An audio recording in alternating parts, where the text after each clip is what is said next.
안녕하세요. 반갑습니다. 오늘은 2020년 6월 7일, 6월의 첫 강서 주일 예배 시간입니다. 예배 오신 여러분 환영합니다. 네, 찬양해 주신 제옥 형제한테 감사하고 또 성찬을 나누신 진영 자매에게 진심으로 감사의 마음 드립니다. 우리 환영의 마음으로 하나님을 잠깐 생각해 보고 하나님이 여러분을 진심으로 환영하고 있음을 잠깐 느끼는 시간을 갖도록 하겠습니다. 우리 가족, 특별히 집에서 예배드리는 분들은 남편과 아내가 또 아이들을 환영해 주시고, 개인적으로 예배를 드리시는 분은 하나님이 여러분을 이 맑은 햇살만큼이나 환영하고 있음을 잠깐 기억하길 바랍니다. 그리고 혹시 여기 불 하나 더 있는데 마지막 불을 좀 켜주시면 감사하겠습니다. 아까 동영상 때문에 제가 꺼놔갖고. 네. 성찬해준 우리 진영 자매를 보면서 저는 정말 하나님의 은혜를 많이 느꼈습니다. 그리고 이렇게 성과 집중된 삶을 살다가 이렇게 찬이 우리 그 두 아이를 태우면서 찬우랑 한 명 막내 이름 민지를 키우면서 얼마나 이렇게 좋은 엄마가 되고 있는지 느끼는 시간이라서 너무 감사했고요. 좀 이따 나중에 광고 시간에 반응하겠지만 먼저 너무 감사하다고 전하고 싶습니다.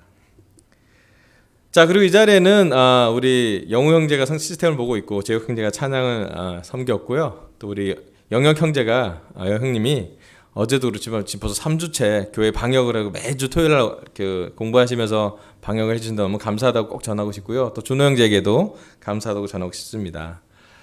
최근에 제가 좋은 소식이 별로 없었는데 좋은 소식이 어제 하나 들려와서 나누도록 할게요.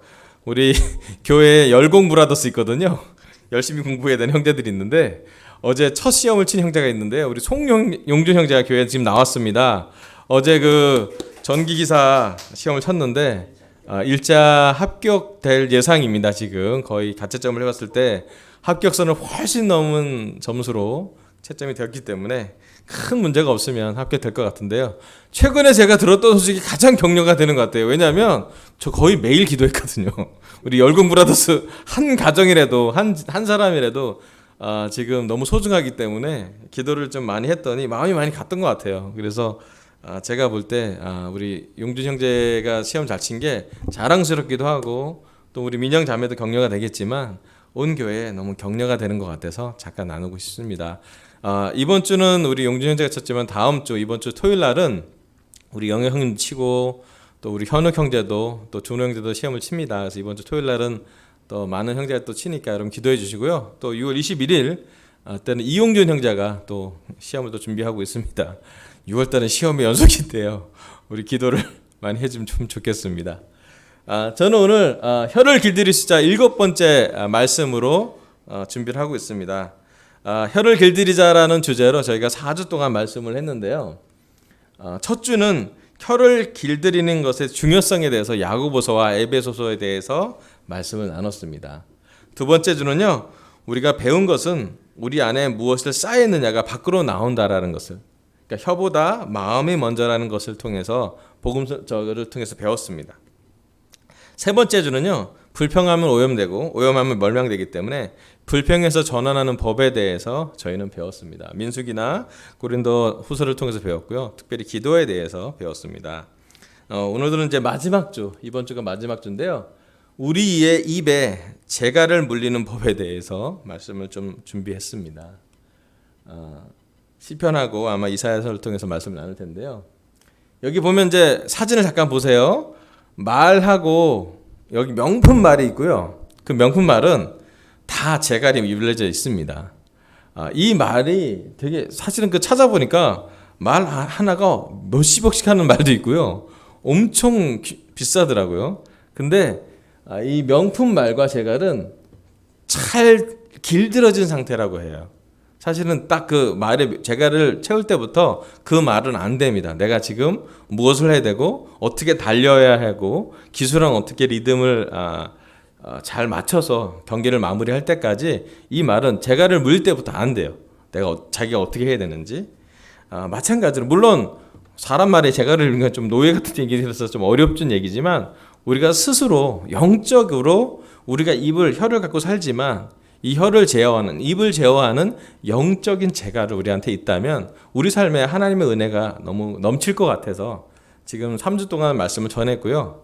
오늘은 이제 마지막 주, 이번 주가 혀를 길들이시다 마지막 주로 말씀을 전합니다. 우리 시편 142편 1절부터 5절입니다. 시편 142편 1절부터 5절 제가 읽어볼게요. 다윗이 굴에 있을 때 지은 맞쓰길 기도. 나는 소리를 높여서 주님께 부르짖는다. 나는 소리를 높여서 주님께 애원한다. 내 억울함을 주님께 호소하고 내 고통을 주님께 아랜다. 내 영혼이 연약할 때에 주님은 내 갈 길을 아십니다. 사람들은 나를 잡으려고 내가 가는 길에 덫을 놓았습니다. 아무리 둘러보아도 나를 도운 사람이 없고 내가 피할 곳이 없고 나를 지켜줄 사람이 없습니다. 주님, 내가 주님께 부르짖습니다. 주님은 나의 피난처, 사람 사는 세상에서 내가 받은 분깃은 주님뿐이라고 하였습니다. 아멘. 여기 시편 142편은 다윗이 성공하고 있을 때 지은 시가 아니라 적군에 도망을 하려고 굴에 들어가 있을 때 지은 찬양시입니다. 사실은 시편이지만 그의 삶이 얼마나 비참하고 어려운 상황에 있는지를 그 구절로 보면 알 수 있습니다. 그는 억울했고 그 주위에 도울 사람이 없었고 사방이 적들로 가득한 상황에서 이 시편을 적어놨습니다. 그래서 이 시편은 고난당하고 힘든 사람 있는 우리 강석유의 제자들에게 격려가 되는 것 같습니다. 억울하고 답답할 때 우리는 누구를 찾고 있습니까? 많은 경우 우리는 쉽게 사람을 찾을 때가 많습니다. 내 억울함을 들어줄 사람, 내 답답함을 풀어줄 사람을 찾습니다. 많은 경우 배우자를 찾습니다. 남편과 아내를 통해서 내 억울함과 답답함을 들어줄 사람을 찾습니다. 맞아요. 우리가 쉽게 그렇게 합니다. 나쁜 것은 아닙니다. 하지만 우리 입에 영적인 재갈을 물으려면 제일 첫 번째 포인트는요. 억울하고 답답하면 제일 먼저 주님께 말해라입니다. 다윗은 주님에게 말했던 사람입니다. 성경 말씀에 다윗이 남아있는 이유는 그의 많은 대화에 그의 입에 나왔던 많은 대화 중에 아주 많은 부분은 성경으로 기록될 수 있을 만큼의 입에 영적인 재갈이 있는 그런 사람이었습니다. 다윗은 주님에게 말했습니다. 여기 시편에서 나온 말씀처럼 5절에 주님, 내가 주님께 부르짖습니다. 주님은 나의 피난처, 사람 사는 세상에서 내가 받을 분깃, 내가 받을 유산이라는 뜻이거든요. 포션, 주님뿐이라고요. 사람 사는 세상에서 우리가 받아야 될 유산, 우리가 받아야 될 가장 중요한 것은 하나님과의 관계임을 이야기하고 있습니다. 우리가 억울하다 보면 사람한테 억울함을 토로할 때가 많고 억울함을 풀려고 하는 성향이 다 있습니다. 나쁜 거 아니에요.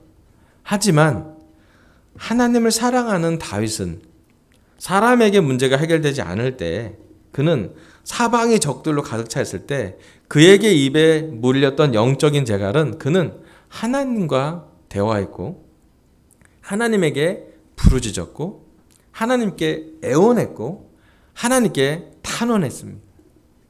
지난번에도 제가 말씀드렸지만 시편에 찬양시는 30%고요. 탄원시는 70%입니다. 어쩌면 우리 인생의 7대3의 비율로 찬양하기보다는 탄원하는 상황이 더 많은 것 같아요. 어렵겠죠. 하지만 다윗은 그의 혀에서 나오는 말 중에 일정한 말은 하나님께 드렸습니다. 하나님을 의식했고요. 하나님께 대화했고요.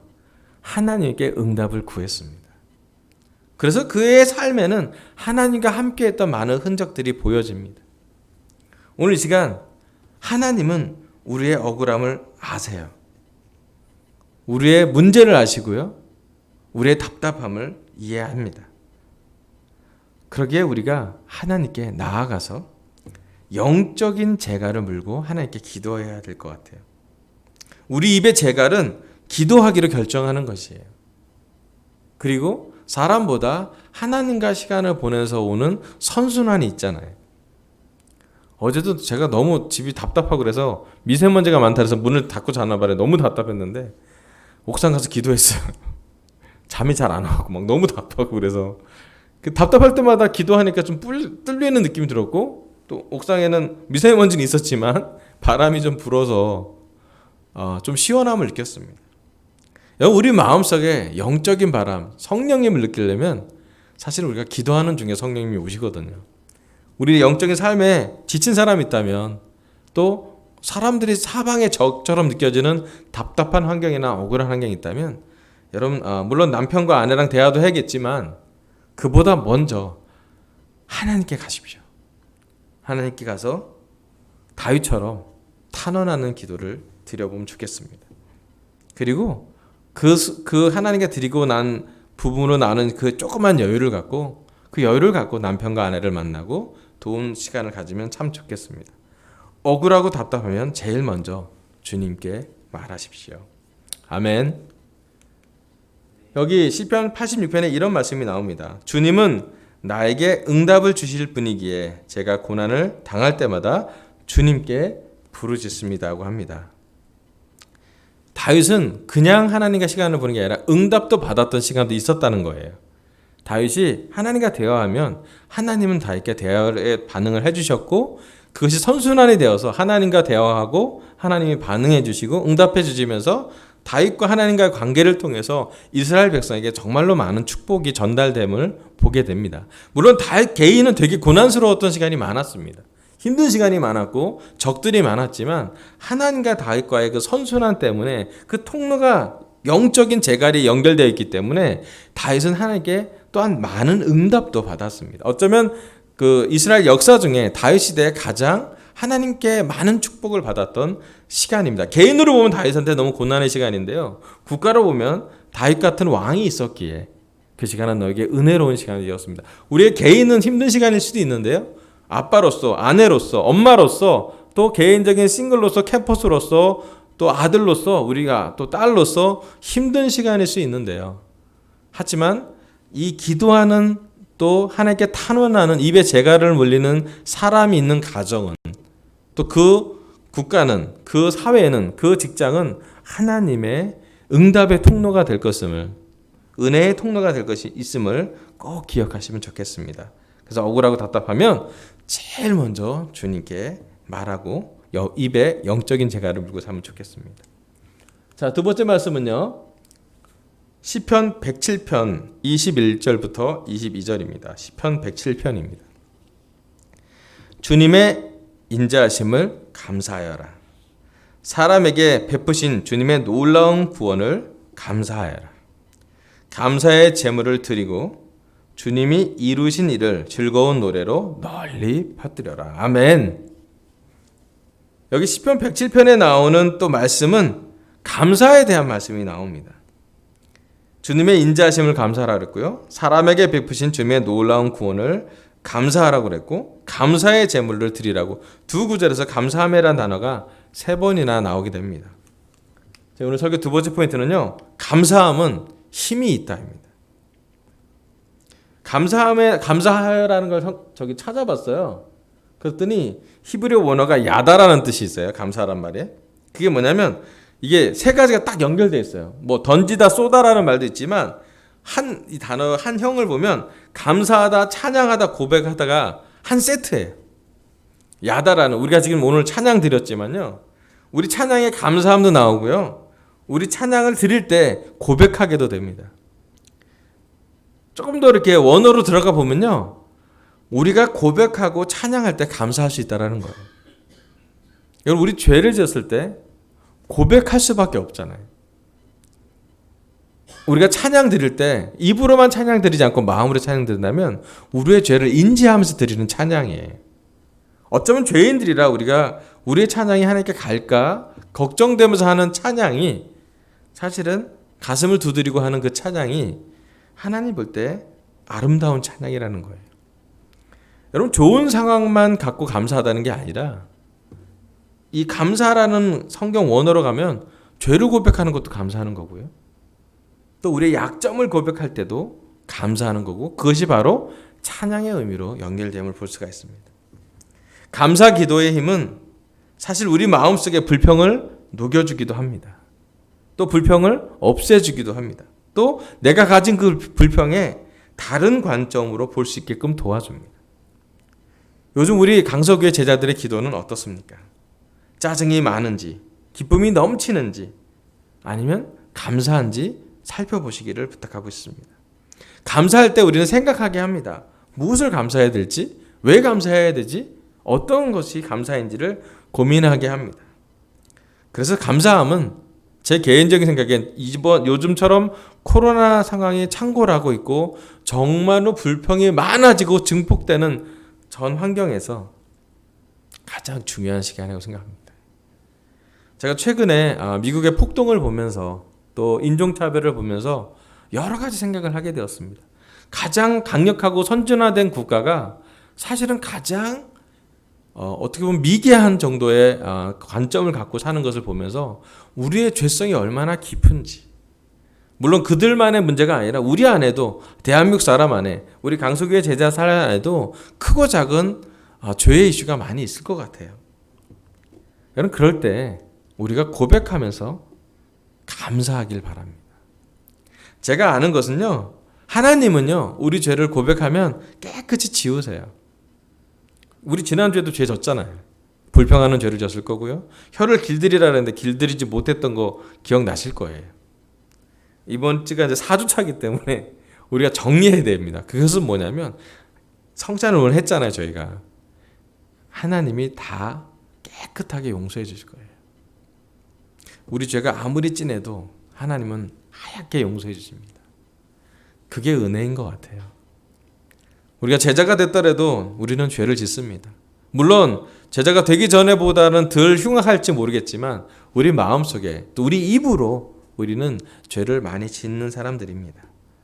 그럴 때 우리는 고백하고 감사하길 바라요. 죄를 고백하고 감사할 때 우리는 그것이야말로 찬양임을 기억하길 바랍니다. 또 주님이, 하나님이 기뻐하시는 찬양은, 예수님이 기뻐하는 진정한 찬양은 죄인들이 회개할 때 기뻐하세요. 그 성경에 써 있습니다. 하나님이 가장 기뻐하는 찬양은 성가대가 막 몇십만 명 있어서 아주 장엄하게 화음이 되는 찬양도 중요하겠지만 사실은 그거보다 죄인 한 명이 하늘을 보기 힘들어서 가슴을 치면서 했던 그 탄원의 기도가, 그 눈물의 기도가 그에게는, 또 하나님에게는 가장 아름다운, 천국에서는 그것만큼 좋은 찬양이 없을 것 같아요. 우리도 우리 마음이 좀 드라이해졌다면 우리의 죄가 무엇인지 한번 살펴보고, 또 우리가 어떤 것에 되게 하나님 같지 않은지, 우리가 우리의 혀로 예수님처럼 살아야 되는데 어떤 부분이 예수님 같지 않은지 한번 살펴보고 정말로 깊이 있게 은혜에 감사하면 좋겠습니다. 우리 특별히 강서교회는 이게 우리 주제잖아요. 아무것도 염려하지 말고 모든 일을 오직 기도와 간구로 하고 여러분이 바라는 것을 감사하는 마음으로 하나님께 아뢰라고, 우리 1년 내내 거의 제가 설교할 때마다 우리 하잖아요. 근데 저희가 이렇게 설교 주제를 정할 때 물론 함께 정했지만 올해 이런 일이 벌어질지 몰랐습니다. 코로나가 올지도 몰랐고 아무것도 몰랐는데 염려가 많아질 것도 생각하지 않았는데 염려가 많아졌고요. 사실 되게 어려웠습니다. 그러기에 이 구절이 왜 이렇게 지금 딱 맞는 것 같아요. 아무것도 염려하지 말고 오직 기도와 간구로 하고 감사하는 마음을 하나님께 아뢰십시오. 그러면 우리 죄를 고백할 때 그 고백을 들어주시는 하나님이 찬양으로, 감사함으로 우리에게 응답해 주실 거라고 믿습니다. 여러분, 기도할 때 감사함을 찾아내세요. 기도할 때 감사하게 되도록 마음을 바꾸세요. 탄원으로 끝나는 게 아니라 감사함까지 갈 수 있을 때 우리 기도는 물론 길어져야 될 거고 깊어져야겠지만 우리가 감사할 때까지 기도해 주시면 참 좋겠습니다. 아멘. 세 번째 말씀은요, 이사야 50장 4절 말씀입니다. 이사야 50장 4절입니다. 주 하나님께서 나를 학자처럼 말할 수 있게 하셔서 지친 사람의 말로 격려할 수 있게 하신다. 아침마다 나를 깨우쳐 주신다.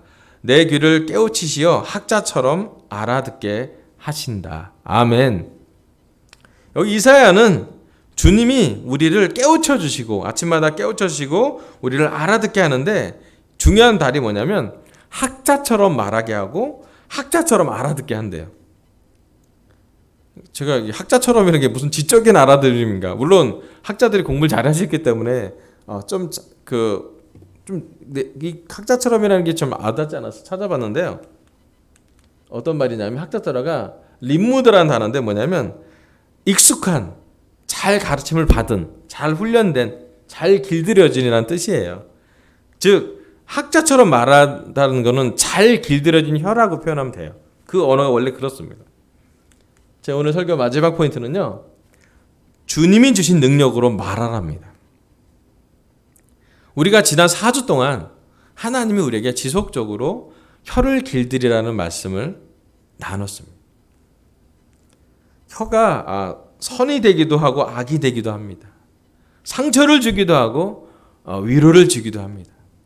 특별히 2020년 6월 대한민국은 상처보다는 위로가 필요한 시기입니다. 가혹한 말보단 격려가 필요한 시기예요.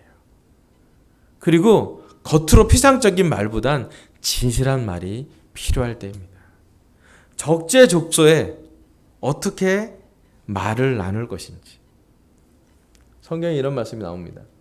잠언 15장 23절 적절한 대답은 사람을 기쁘게 하니 알맞은 말이 제때에 나오면 참 즐겁다.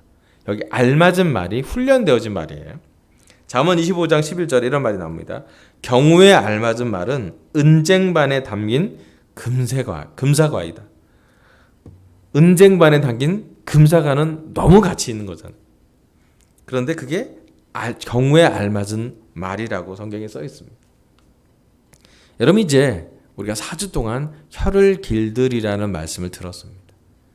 그런데 우리의 혀는 한 가지 확실한 것은 주님에게 훈련받을 때 주님의 능력으로 적재적소에 알맞은 말을 할 수 있다는 것입니다. 여러분 지난 한 달 동안 우리가 했던 말을 많이 생각해 보시고 그 말 중에 주님의 능력으로 했던 말은 무엇인지 한번 생각해 보시기 바랍니다. 어쩌면 첫 주, 두째 주 이렇게 말에 대해 혀를 길들이라는 설교를 할 때 가장 절정으로 가는 과정은 뭐냐면 말을 많이 하기보다는 기도를 많이 하라는 얘기로 전환이 많이 됐을 것입니다. 여러분 주님이 주신 능력으로 말하는 거 정말 중요합니다. 어쩌면 부부 생활에서 예수님처럼 말하는 남편, 예수님처럼 말하는 아내가 너무 필요합니다. 직장에서 예수님처럼 열심히 사는 직장인 예수님의 말이 필요합니다.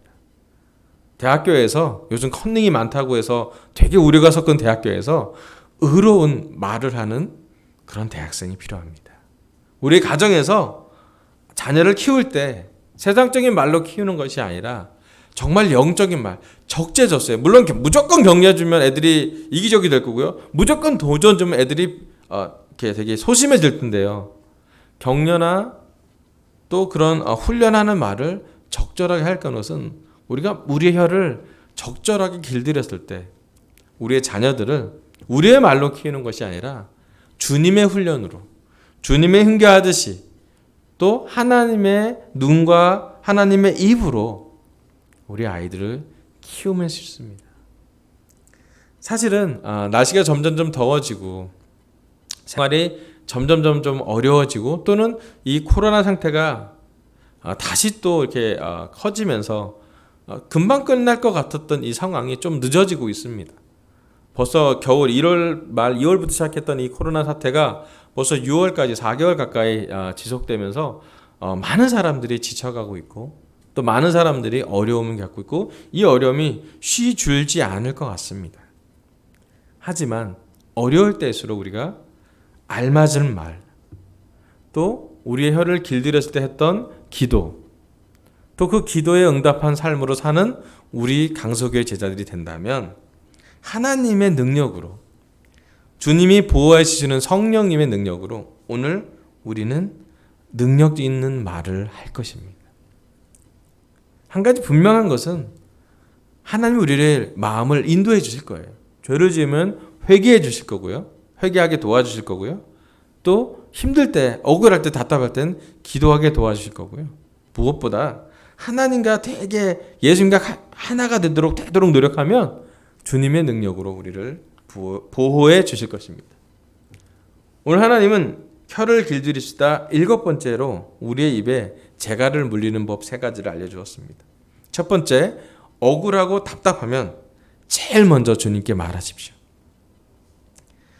사람보다 하나님께 먼저 가십시오. 그래야지 사람한테 갈 때 선순환이 됩니다.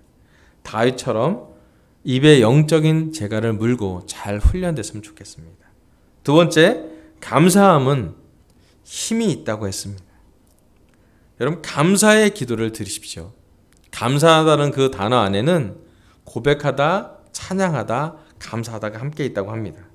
우리 감사함의 재갈을 입에 물고 기도했으면 좋겠습니다. 여러분, 집에서도 남편이나 아내에게 또 아이에게 또 우리 자신에게 서로에게 감사하는 말을 이번 주에 한번 해보세요.